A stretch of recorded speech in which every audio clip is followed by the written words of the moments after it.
Mi bacia adesso, mi bacia, vedo che proprio non ce la fa, mi bacia, kiss me. See you later. Go home, my baby. I'm dreaming, have a home, I say. I gotta save it, baby. Grillo started out as a blogger and stand-up comic. He's now a cult figure and one of the most influential politicians in his country. No. Non è così. Polls show his party is Italy's most popular. Ci buttano addosso un sacco di roba, ma questa valanga di merda avrebbe dovuto seppellirci e non c'è riuscita. Perché? Five Star is a rather haphazard movement, but one thing is clear. They want to vote on whether Italy should leave the euro, a serious threat to the power brokers in Brussels. This movement of Mr. Grillo has for everything a scapegoat, for nothing a solution. Grillo is loud, funny from time to time, ugly from time to time with the words, nasty with his words. But I'm looking for a single solution for what to do. He proposed nothing. I think it's a wave of feelings against the establishment, against, in some cases, the rules, against whatever can threaten what I know. I do not have one single example in mind of an anti-establishment policy that has managed to solve one single problem. Cos'è questo fumo? Noi lo vogliamo legalizzare questo fumo, lo sai.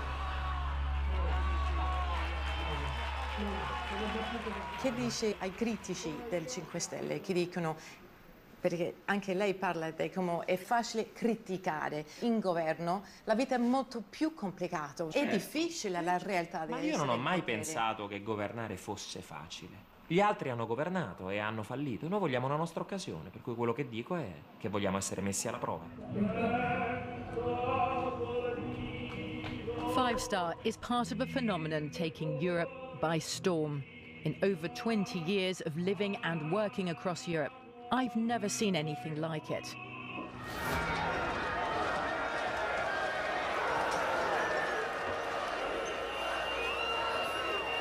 In almost every EU country, there's now an anti-establishment, nationalist-minded movement on the rise. Dutch right-wing leader Geert Wilders is typically Eurosceptic. Wij willen Brussel niet, wij willen de Europese Unie niet. Dit is de vlag waar we trots op zijn. Euroscepticism has spread as part of growing anger at traditional elites. And Brexit broke a taboo. Everyone knows now, if you don't like the EU, you can leave. Je pense que c'est l'année du patriotisme, c'est l'année du grand retour des nations et des peuples. J'en suis absolument convaincue. Et le fin de l'Union européenne aussi, vous croyez? Mais écoutez, encore une fois, soit elle change radicalement, profondément, et elle abandonne son caractère autoritaire, soit elle mourra. People have lost trust in politicians and they are saying, let's try something different. In most cases, that is causing problems for mainstream political parties and domestic politics, but it isn't threatening the existence of the state. The difference for the EU is it's a fundamental challenge to its existence. They're shouting from the sidelines and they're affecting discourse amongst the mainstream political parties. We have a populist party doing fairly well in almost every European country except for Cyprus. Et tu, et tu, e tu sei arrivato, m'hai guardato e allora tutto è cambiato. I live in Brussels, the heart of the EU, but Italy has always played a big part in my life. Yeah. If I'm going to drive a Cinquecento, I'm going to drive it like an Italian. Here in the south, it feels a million miles from the calm, organised streets of Brussels. This is so Italian that cars are allowed in here.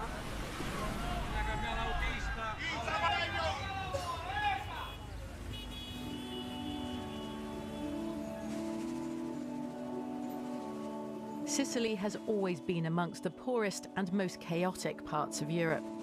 One of the reasons for the EU was to make places like this richer and more mainstream, but downtown Palermo feels more left behind than ever. Old toys, bashed up toys. I mean, more and more and more. It's like a sea. No surprise then that it's a five-star stronghold. I've come to an industrial area to catch up with someone I met at the five-star rally. Ciao! Salgo fuori. Questo era un parcheggio dove posteggiavano gli operai che andavano a lavorare in fabbrica. Sì. Sì. Da piccole. Erano giorni di speranza, vero? Certo. Sebastiano used to work in a factory complex dominated by a Fiat plant. In 2011, Fiat closed its gates and moved production to Eastern Europe, where labour is cheaper, triggering a wave of factory closures here. Questa era la fabbrica dove lavoravo io, vede? La Lear. Cioè io dal 2012 che non lavoro. E come si sente vedere tutte queste fabbriche vuote? Come se è una cosa tristissima. Il futuro è negato, non lo so. Thousands of workers here, like Sebastiano, see themselves as victims of globalization and the European Union. It's a story repeated across southern Europe. In parts of Greece, Spain and Italy, half of all young people are out of work.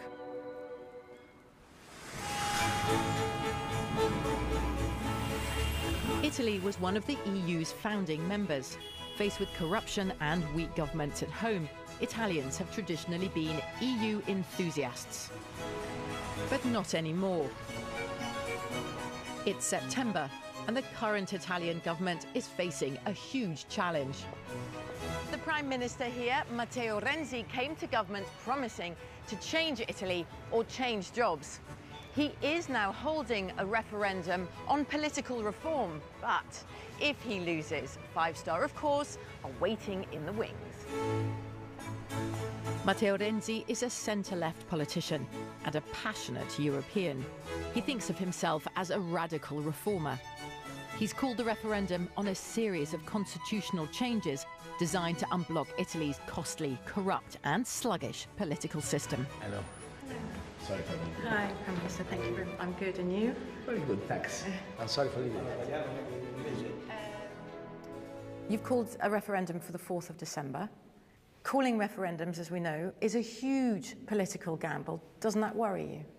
I know in 2016 use expression referendum in EU, it's a risk.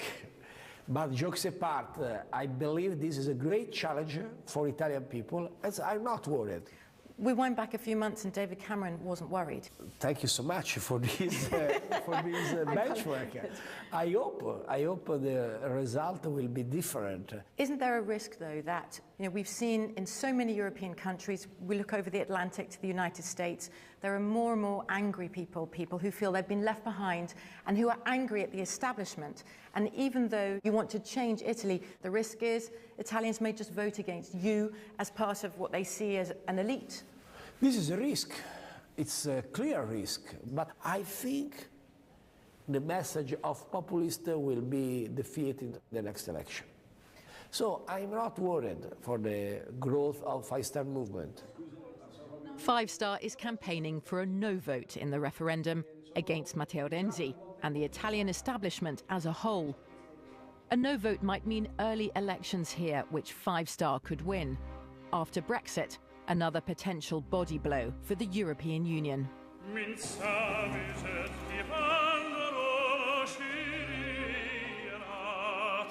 It's October, and there's another European referendum in the air. This time on migration. I've made my way to southern Hungary, the very edge of the EU. Not long ago, the epicenter of a major European crisis.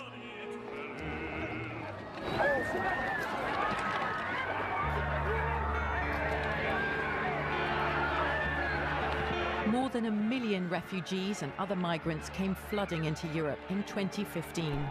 In Hungary, the authorities were not exactly welcoming. 500-ával több ezrire naponta, meg a zöldségeket kitaposták, szóval nem néztek semmit.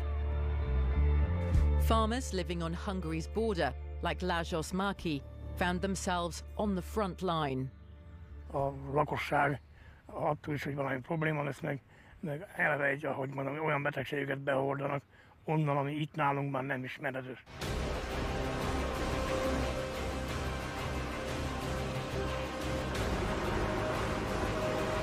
The EU seemed unable to take charge. Extreme right-wing mayor Laszlo Toroczai became an internet sensation after he launched anti-migrant patrols and posted his action movies on YouTube. Ha ülve maradunk, áldozatokká válunk. Ha felállunk és cselekszünk, akkor győzhetünk. Nice to meet you. Pleased to meet you. Mayor Toroczai says he's defending Christian Hungary against a Muslim invasion. Lakóinak, ha nem állítjuk meg ezt a folyamatot, akkor akár több 10 millió migráns is elárazhatja Európát, és ez véres konfliktusokhoz vezethet Európában, megváltoztatja Európa kulturális vallás összetételét, nemzetiség összetételét. Rához én ezt nem szeretném. Én magyarnak születtem, és azt szeretném, hogy Magyarország maradjon magyar, és a magyar kultúra és a keresztény kultúra alapjain álljon a jövőben is. Despite his extreme views, the mayor is influential here. And in autumn 2015, he got what he'd been demanding. In complete defiance of EU rules, Hungary unilaterally closed off its border with a 140-mile razor-wire fence, patrolled 24/7 by thousands of guards, as well as the mayor's personal team. Shouldn't Hungary have waited for a European Union solution before acting unilaterally? Hát én azt látom, hogy Brüsszel képtelen megoldást találni erre a problémára. Magyarországnak muszáj volt, és ásott-halom településnek muszáj volt valamilyen megoldást találni. But it wasn't just Hungary. Other EU countries soon followed suit. In the blink of an eye, the EU dream of open border Europe was shattered.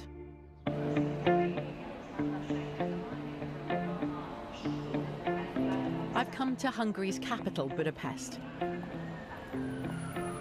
In the wake of the migrant crisis, the EU has called on all its member states to give asylum to some of the refugees. Out of 1 million, Hungary has been asked to take just 1,300. The government here has called a referendum on the issue. And it's pretty obvious how they want people to vote. And there you see a government poster talking about safeguarding the future of Hungary. It has spent a fortune on this poster campaign, plastering them all over the country. Very anti-EU, very, very anti-migrant, basically nationalist, and emphasising the importance of Hungary and national sovereignty. Because here in Hungary, the Eurosceptic nationalists are already in power. Prime Minister Viktor Orbán has made a career out of Brussels bashing. Nem fogadjuk el, hogy bármilyen kifinomult módszerrel idegenek kormányozzanak. Viktor Orbán isn't the only thorn on the EU inside. Hungary has teamed up with Poland, Slovakia and the Czech Republic to form a controversial new voting bloc, nicknamed the Visegrad Group. Viktor Orbán, man of the people, doesn't actually like speaking to the people very much. At least, not people who might disagree with him. So, we at the BBC, we've tried for years to get an audience, but we failed. Instead, today, we're going to be speaking to his right-hand man, the Foreign Minister of Hungary. Slovakia, Czech Republic and Poland, those are your partners in the Visegrad Group. Yeah, right. Are you kind of like a gang at the side? Do you sit together? Do people sort of, you know, is that how it works? Yeah, usually we sit together before the meetings. We usually text each other. So you send each other texts during meetings? Yeah, that happens sometimes as well, yeah. Do you see yourselves a bit like the bad boys of the EU at the moment? I wouldn't say this. I mean, you know... Do you think Brussels would say No, I don't like these kind of classifications. What I can understand is that it's not pretty much welcomed, and it's not without a good reason that whenever the prime ministers of the Visegrad countries meet, usually before that the other prime ministers of Western Europe is really angry. What's going to happen? And this is now the tightest. You're happy about that. You're smiling. I would say it's a kind of, you know, it's a signal of respect, because if we were not important, then nobody would care. There have been so many decisions made about Central Europe without asking Central Europeans. Now it's not possible anymore. It's impossible. Finally, there's a voice of Central Europe.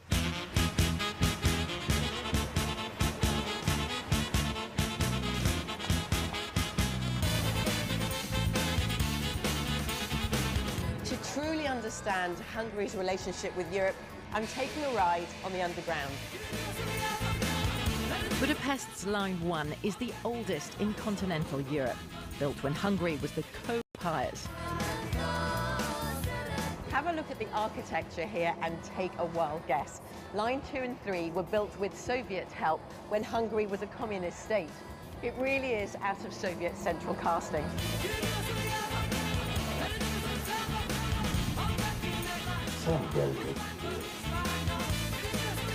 Line 4, new and shiny, co-funded by the EU. Economically, Hungary depends on the European Union, but politically, this country couldn't be further away from the EU vision of ever closer union. Europe unites two totally distinct cultures. There's the Western European culture, born from the post-war shock of what had happened, and the feeling that it was nationalism that destroyed Europe. And there's the Eastern European culture. They were occupied by the Soviets. Nationalism was outlawed. They feel that having shaken off the shackles of the Soviet Empire, they don't want to be oppressed by the European Empire. Viktor Orbán seems to relish goading the EU. I've come to the small village where he was born. It's undergone something of a boom since he became Prime Minister, with a new football stadium and one of Europe's more unusual railways, one of Viktor's pet projects. Most azt elárulom önnek, hogy ez a vasútvonal, ez amellett a ház mellett ment el, mert a gyerekkoromat töltöttem. Úgyhogy az én szívemhez ez közel, és egész gyerekkoromban azon ábrázolom, hogy egyszer majd én is hajtányolhatok. So, I'm on a train that basically goes from one end to the other end of Viktor Orbán's village. So it starts nowhere particularly interesting, goes nowhere particularly interesting, and really, it just defies any logic. It's basically one big ego trip. An EU-funded ego trip. 80% of the funding for this 3.5-mile train line and its 3 stations has come from the EU, a cool €2 million. Viktor Orbán is dogged by allegations of cronyism and corruption. But autocratic Mr. Orbán doesn't take kindly to criticism. In fact, he's pretty much banned it by taking over large chunks of the media. He's a great admirer of Vladimir Putin and an increasing embarrassment for the European Union.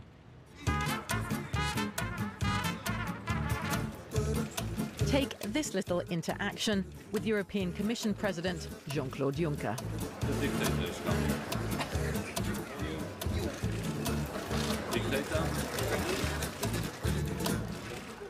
Jean-Claude Juncker famously said, "Hello, dictator." The media laughed, but there's a serious aspect to that. The EU have been critical of laws inside countries that don't respect human rights or the rule of law or freedom of speech. There you have Hungary on your doorstep. How do you deal with that inside your family? The consistency of our laws, of our systems, of our reality inside the European Union has to be 100% solid. Otherwise, first, we lose our soul, and second, we lose our credibility. The European Commission is the guardian of European laws, and yet all there are rebukes and studies, but no action. No, there are instruments that can be used. But they're not used. There are. No, they can be used. They can be used. But they haven't been used. We have human rights issues, not only in one country, but in many. The EU seems powerless to act when a country is not abiding by those fundamental principles that are in our EU treaties. They talk about it, but they don't know what to do about it.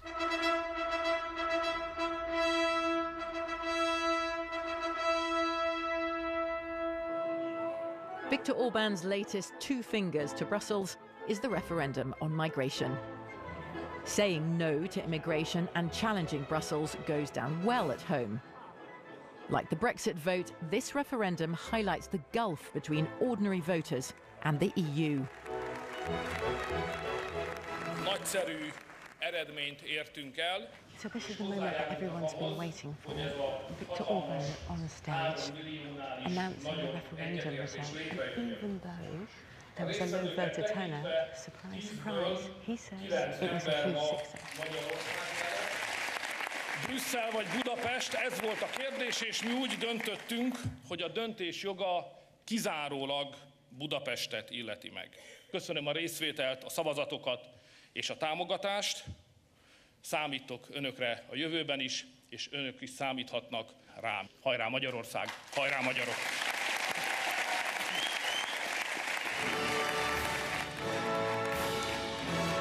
And that's it. He's off. No questions allowed.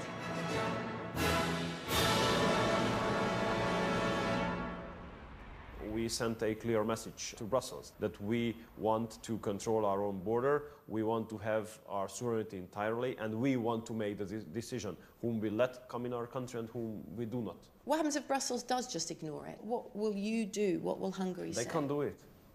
It would be too much. They cannot do it.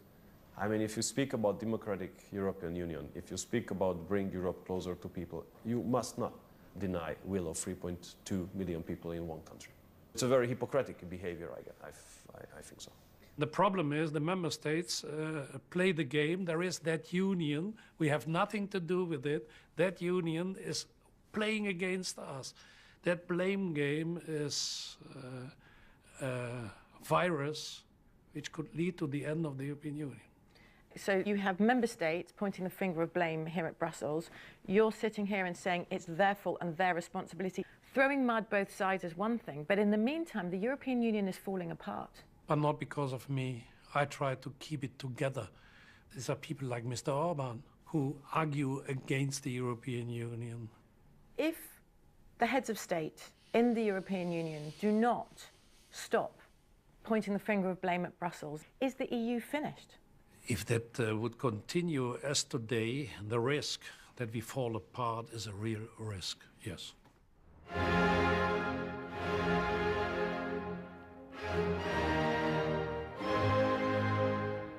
And what is the solution to all this Euro griping? I've got an appointment to meet a man who thinks he has the answer, Guy Verhofstadt, former Belgian Prime Minister and chief negotiator for Brexit for the European Parliament. I just have to find him deep in the maze that is the Parliament's headquarters here in Brussels.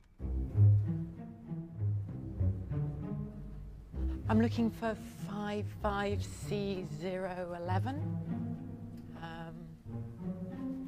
I was told that in a way that I should know where that is. Excuse me, please. 5C011? But I'm sure you're looking for 5 and not 5.5. What's 5.5? Who are you looking for? Guy Verhofstadt. This is not a good floor. You have to go one floor up. You take the lift on that side. But that's floor 6, right? No, this is floor 5. Yeah. And you will have button 5.5. 5.5? Yeah. Okay, all right. Floor 5.5. Yeah. Okay, thank you very much. No thank problem. you. Okay. If you want to get an idea of how Brussels works, try spending a few hours in here. I still can't quite get over it. 5.5. Floor 5. Floor 5.5. Yes. Guy Verhofstadt believes the only answer to the EU's current woes is to complete European Union and create a true European government.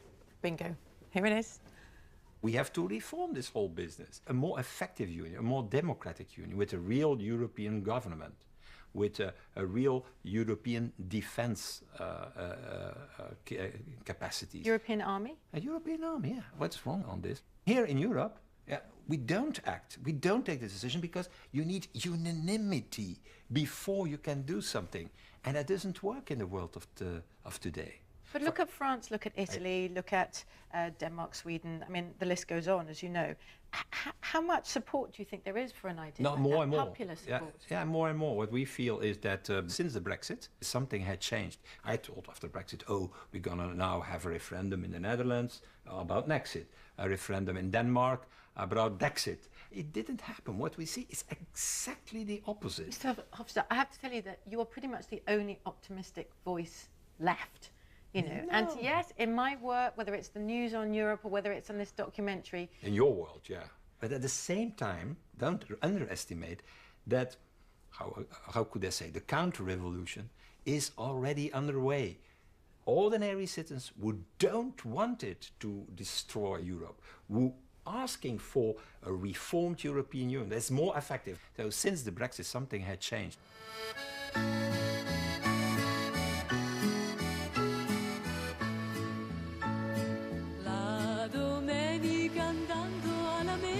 In its essence, the EU has always been a political project, a massive post-war mission to guarantee continental peace and stability. We're in gorgeous northern Tuscany. My mum's best friend is Tuscan, and I've been coming here ever since I was born. But many of the problems Europe now faces are caused by the EU's vast economic experiment, the euro.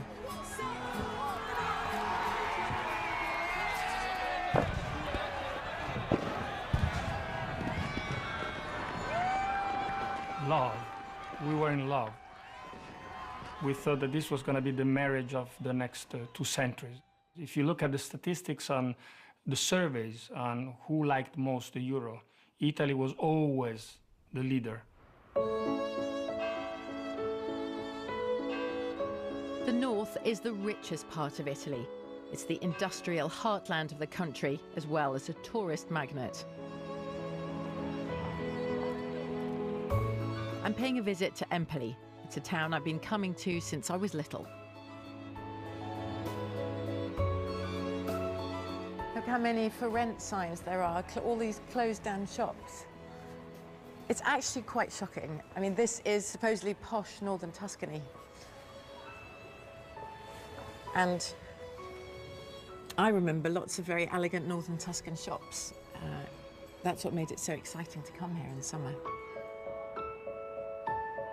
In the nearby village of Vinci, I'm meeting up with an old friend. In fact, a childhood sweetheart. Come stai? We used to play here as kids. Ah, il monumento di Leonardo. Questo è il punto dove tutti i ragazzi da piccoli si divertono. Anche mio fratello, sì, mi ricordo, però con i genitori tedeschi. No, non è sicuro. Tu ti ricordi come, perché siamo stati molto più giovani, sì, quando è arrivato l'euro, e arrivati con l'Italia con molta speranza. Sì. Ti ricordi di quei tempi, sì. la prima volta di andare nel bancomat e prendere tutti i ricordi? E prendevi l'euro, Sì. e credevamo che forse l'Europa era la soluzione migliore, cioè un qualcuno che ci guardasse dall'alto e ci potesse anche proteggere. Il problema è che quest'euro forse non ha fatto quello che tante persone credevano. La vita in Italia è diventata più cara. Sì, l'euro è uno dei motivi che ti dà la crisi economica, è tutto noi che dobbiamo uscire dall'euro, ma è l'euro che deve cambiare mentalità. Like many people around here, Fausto has fallen on hard times. His restaurant business collapsed, and he now has 3 part-time jobs to try and make ends meet. Europe's middle classes have traditionally been big EU enthusiasts, but the euro crisis hit them hard. Fausto's backing the Eurosceptic 5-star movement. Without fundamental change, he can't see much future for his children. Siete preoccupati per il loro futuro. La nostra speranza forse è che loro vadano fuori dall'Italia, se non trovano niente di buono, guarda, a noi, ecco.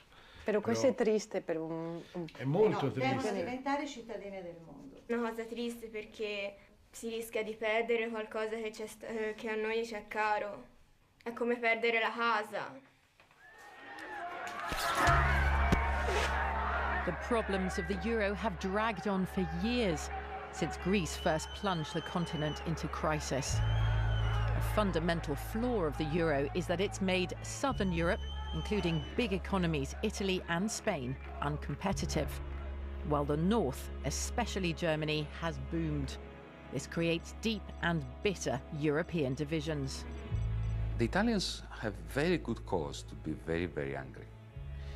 Italy is not Greece. Italy is a successful country.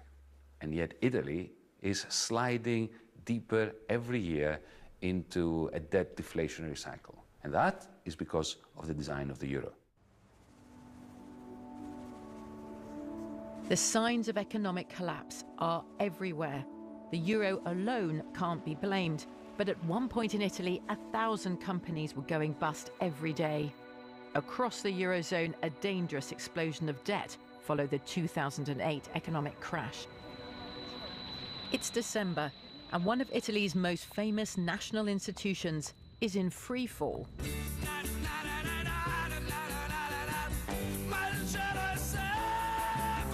The oldest bank in the world is Tuscan. Monte dei Paschi di Siena is Italy's third biggest bank. Monte dei Paschi di Siena, una storia italiana dal 1472. According to stress tests, this is the weakest bank in Europe. Monte dei Paschi has a mountain of toxic debt. Here are some worrying numbers for you. This bank alone has more than £40 billion worth of bad debt. Look across the Italian banking sector, and there you see more than £300 billion worth of toxic debt. And then there's the Italian government. With £2 trillion worth of debt, that is the highest debt to national income level in the whole of the EU after Greece.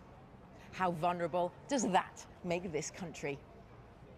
Under pressure, the Italian government has agreed to a bailout, but the rot at the heart of the Italian economy remains. I think Italy is probably one of the biggest risks for Europe. It is such a large country. It's the third largest economy in the Eurozone. And so if we did have Italy go into crisis, there would likely be contagion elsewhere.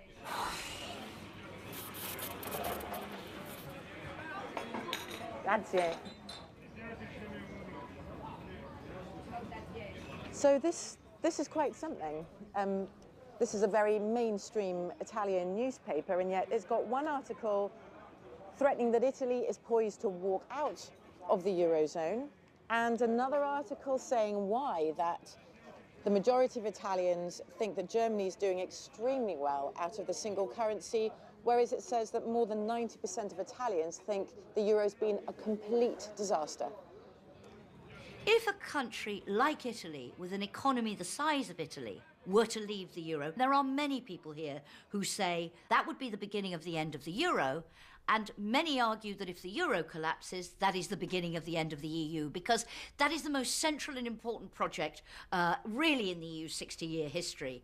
That would end in a disaster, economic disaster, and a reintroduction of the German mark in Europe in relation to Italian lira and French franc.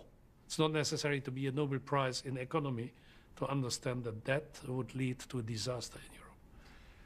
The Eurozone crisis has turned Europeans against Europeans. It has sown division in Europe, and that will stigmatize Europe for a very long time to come. It's a bit like invading Russia. It starts off beautifully. There's a very spirited advance. Remember Napoleon, Hitler, and so on, until you get bogged down in the snow, and you end up with blood on the snow.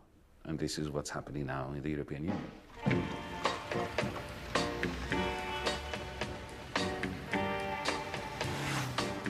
I'm back in Rome as the Italian referendum approaches, catching up with the rock star politician of the Five-Star Movement.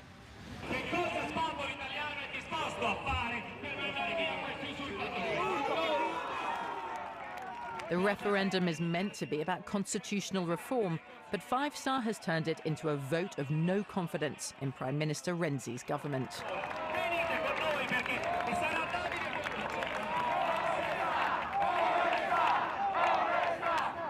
Renzi dice che è un uomo del popolo. Renzi si vede come il supereroe che vuole cambiare le leggi italiane per aiutare al popolo italiano. E tutto ciò di cui Renzi parla nel Parlamento non arriva. Se fosse così bravo, così amato dal popolo, per quale motivo una forza come il Movimento 5 Stelle, da rappresentare un vero nemico politico nei confronti di Matteo Renzi, che ha perso del tutto il consenso appunto nel paese? Anti-Renzi protests slip into violence. So confident just a few months before, it's now clear he's fighting for his political life. Se vince il no, è evidente che il paese è meno forte. Il nostro sì deve servire a cambiare l'Europa, deve servire a cambiare il mondo. And true to the 2016 anti-establishment script, Italians vote by a margin of 60 to 40 against the government. It's a bitter, personal humiliation for Matteo Renzi. Buonasera a tutti, scusate il leggero ritardo. Oggi il popolo italiano ha parlato in modo inequivocabile. Ho perso e lo dico a voce alta, anche se con il nodo in gola, perché non siamo robot. Non sono riuscito a portarvi alla vittoria. Viva l'Italia, in bocca al lupo a tutti noi.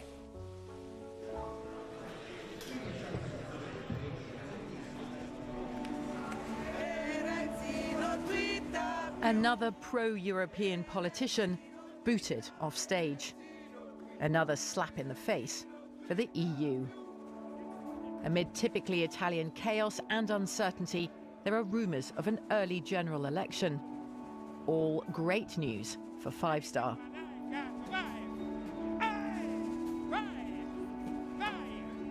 5 more years of lack of growth. 5 more years of rising unemployment among the youth. The more you stay in the recession, the more people grow angrier, the more the political parties in power will lose consensus, the more populistic parties will grow, and the quicker the construction will fall apart. We don't have much time.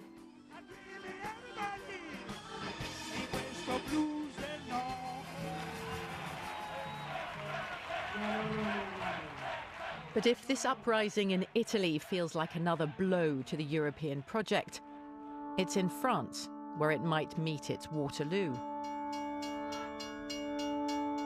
In Beaumont in northern France, another of Europe's desperate outposts. France isn't Greece or Italy. The French economy has always been relatively successful. But the national mood is deeply gloomy, especially in places like this. Jean-Claude Leher was one of more than 800 workers at this metalworks before it closed. With production moved to China. Maintenant, au niveau de l'Europe, on sent qu'on est un peu abandonné. Non, on dépend de Bruxelles. On peut rien faire sans Bruxelles, mais moi je suis un peu déçu par le rôle de l'Europe. Totalement. La fermeture a été vraiment un désastre économique et social. C'est le monde ouvrier qui est tombé sur le cul, excusez-moi l'expression. Et puis vous savez, quand on ferme une usine, il y a une détresse qui s'installe, la misère qui arrive. C'est bien triste. C'est une histoire bien triste pour moi. In 2014, this town elected a mayor from the anti-immigration, anti-globalisation Front National, known for its nostalgic nationalism. Ici, nous sommes dans le Nord-Pas-de-Calais, une région qui a toujours été fortement industrielle. Et petit à petit, tous ces métiers-là sont en train de disparaître. Alors, ils ne disparaissent pas comme ça par un coup de baguette magique. Ils disparaissent parce qu'ils sont la conséquence d'un processus. Globalisation, ça c'est la guerre. Ça c'est une vraie guerre. Marine Le Pen, c'est une femme politique et elle connaît les problèmes des Français. C'est une femme issue du peuple. Et les Français se reconnaissent en elle.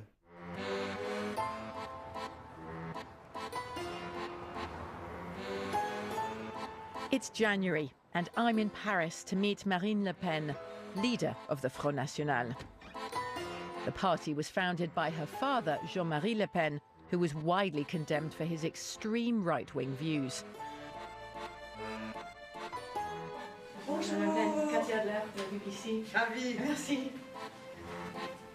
But Marine insists that the old divisions of right and left no longer apply to the current revolution in European politics. Je pense que la fracture gauche-droite est un leurre. Voilà, c'est une fracture artificielle qu'on pérennise depuis des années pour cacher qu'il y a une autre alternative. La vraie fracture, le vrai clivage, il est entre les patriotes et les mondialistes. Voilà. Et moi, je suis du côté du patriotisme, et c'est vrai que beaucoup de dirigeants européens étaient jusqu'à présent encore du côté du mondialisme. Ces jours-là, vous voyez le début de la fin de l'Union européenne?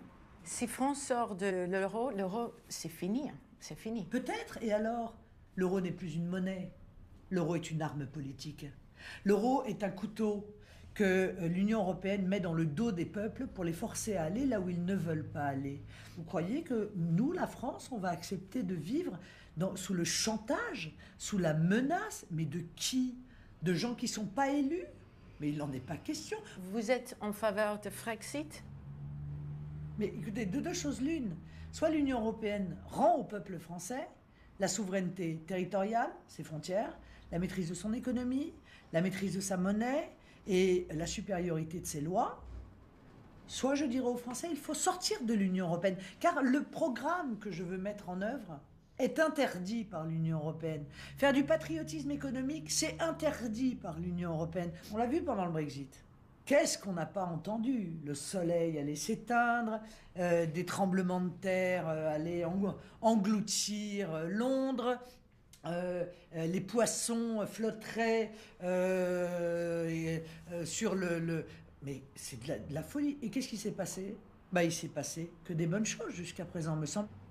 Et qu'est-ce que vous dites aux gens qui disent « mais vous ne respectez pas les immigrants, les juifs, que le Front National, que c'est une partie politique raciste, xénophobe, anti-immigrant ». Vous savez que ces critiques existent. Non mais écoutez, même en France, ces critiques n'ont plus cours. Alors je veux bien que la Manche nous sépare. Enfin, c'est pas si grand que ça quand même, que l'information n'arrive... Toutes ces insultes n'existent même plus en France. Bon, il faut arrêter de les déverser, encore une fois, en Grande-Bretagne. Ça, c'est l'argumentation de ceux qui n'ont rien à dire sur le fond. The Front National's views on migration and Islam make Marine Le Pen one of the most divisive figures in European politics. But she's a top contender in presidential elections here this spring. Accepted wisdom predicts French voters of the left and centre will come together to prevent a Front National president. But polls and political wisdom can't be trusted these days. Victory for Marine Le Pen in the French presidential election would be the end of the European Union. There is a serious risk that France, one of the biggest members of the European Union, a founding member of the European Union, part of that Franco-German axis, if France were to leave, that would be probably the death blow. Brexit is hard for the EU to cope with, but we were always, the UK, a semi-detached nation. This would be a fundamental blow, and many people believe it would not recover. That woman who wants to become president of France would win an election. It's unthinkable, I think. Unthinkable, definitely not going to happen in your opinion, Marine Le Pen. You're relaxed about the French presidential election. She will never win, absolutely sure. Would you bet on that, though? Yes, yeah. Quand on a parlé avec Martin Schulz, il a dit « Madame Le Pen, présidente de la France, impensable ». Oui, il disait aussi le Brexit impossible et l'élection de Donald Trump impossible. Non mais ces gens sont incroyables. Ils se sont trompés sur tout depuis 30 ans.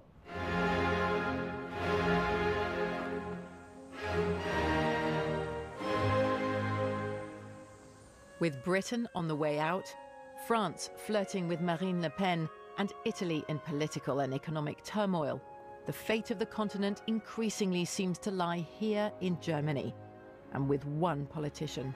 Es geht nicht mehr und nicht weniger als die Zukunft Europas und damit die Zukunft Deutschlands in Europa.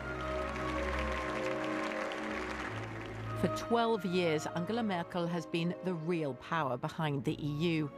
EU membership has meant so much for her country, the chance for a new European beginning after the horrors of the Nazi past.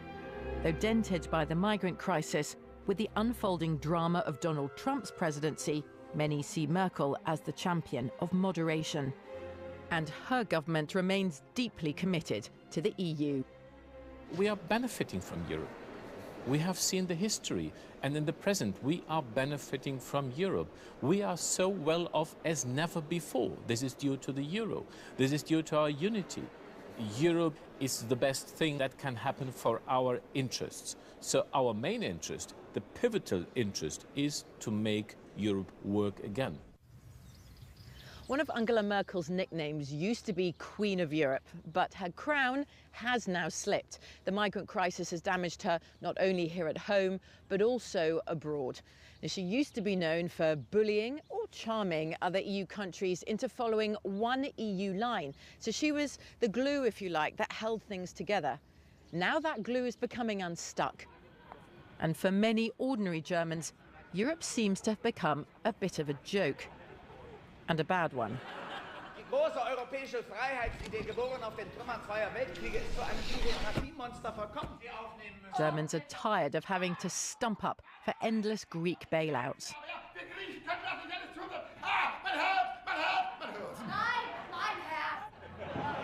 And there are doubts about Germany's ability to integrate up to 1 million refugees and other migrants. Ich komme aus Aleppo, bitte nehmen Sie mich auf, dort ist alles zerstört. Haben Sie es gehört? Haben Sie es gehört? Ja, der kann viel zu gut Deutsch, das ist nicht jetzt ein Flüchtling, das ist ein Betrüger. Raus!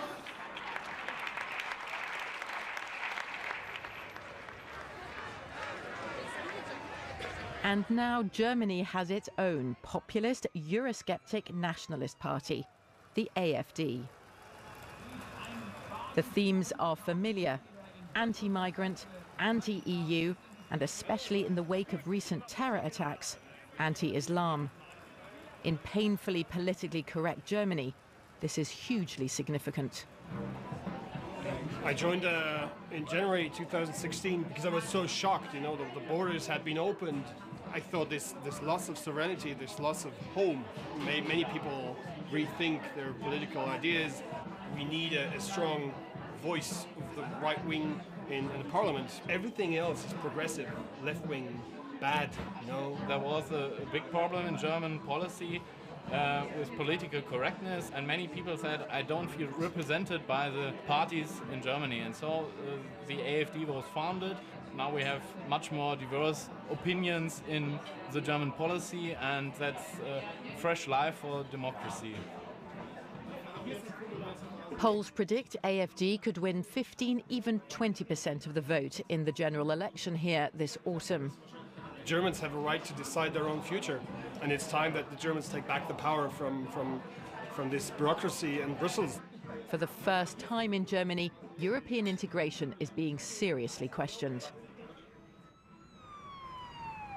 It's not possible for Germany to rescue all of the rest of Europe by paying off the debts of Greece and next Italy and then Spain and in the end France. That's not possible. Look at Greece. You leave Greece on its own, it'll collapse. Greece should leave the euro, yes. The euro and is Italy? too strong. Italy as Spain? well, and probably France as well. Portugal? The euro is too strong for them, yes. So this is the end of the euro then, isn't it, really, that you're arguing for? If countries like Germany say, we're not going to help countries with a weaker economy, that's it, it's over, isn't it? The euro is not good for the weaker countries, and so it's not for the economy. The EU failed to deal as a body with the migrant crisis. It has failed in the Eurozone project. What is it good for, you could be forgiven for asking? We have to do better. Europe remains indispensable. Perhaps it is even more indispensable than ever before in a globalized world. So the only consequence of your description is we really have to do it better. Do you see yourself as part of a bigger movement in the rest of Europe? Surely, yes. The voices are different. I think there's a basic line within all those parties, which are now growing in several states, stating that we don't want to give up our sovereignty. And this is why we want to ask the people. The danger of holding a referendum is, even though you're not calling to leave the EU, that's what the German people would vote for if you asked them. Yes, and if people... And the whole thing could crumble. Yes, but you know, if the whole thing crumbles, because the people want it to crumble, then it should crumble.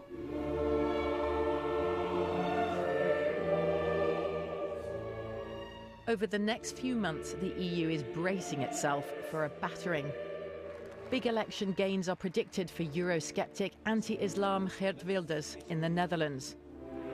While in Italy, an early election could mean victory for anti-Euro five-star. L'intellighenzia non ci vuole capire, ha molti pregiudizi nei nostri confronti, per carità. Poi si sveglieranno un giorno con il Movimento 5 Stelle al governo e si domanderanno perché. We are going to lose one of the most magnificent constructions of peace that mankind has ever done. I don't care, I'm old, but I look at my children and I'm really scared. In spring, France goes to the polls, with Marine Le Pen and her Front National standing strong. Elections follow in Germany. And all the while, a potentially messy divorce with Brexit Britain is being negotiated. It is no exaggeration to say that people in this town who believe passionately in what they have built over the last 60 years really do believe that the whole project is under threat now. We have something that the entire world looks as a miracle. They look at the European Union as a miracle of history and of political determination. We have an enormous strength, and we spend our time talking about our own crisis. We should be proud of what we achieved, that your country, the United Kingdom, and my country, Germany, were enemies in that war and became friends. It was a 2,000 years history of war. And since 7 decades we have no war, in my eyes this is a success story. C'est une Union européenne dans laquelle les capitales s'insultent ou se menacent, se font du chantage. On traite les Français de feignants, les Britanniques d'égoïstes, les Allemands de dictateurs, les Grecs de tricheurs. C'est ça l'Europe de la paix? Non, ça c'est l'Europe de la guerre. The power brokers of Europe face an unprecedented challenge. For the EU, this is a battle to survive. Now, Brussels doesn't exactly have a reputation for moving fast, but something will have to give. It could be that our national debate in Britain about Brexit turns out to be an irrelevance. Sooner or later, the EU as we know it may no longer be there for us to leave.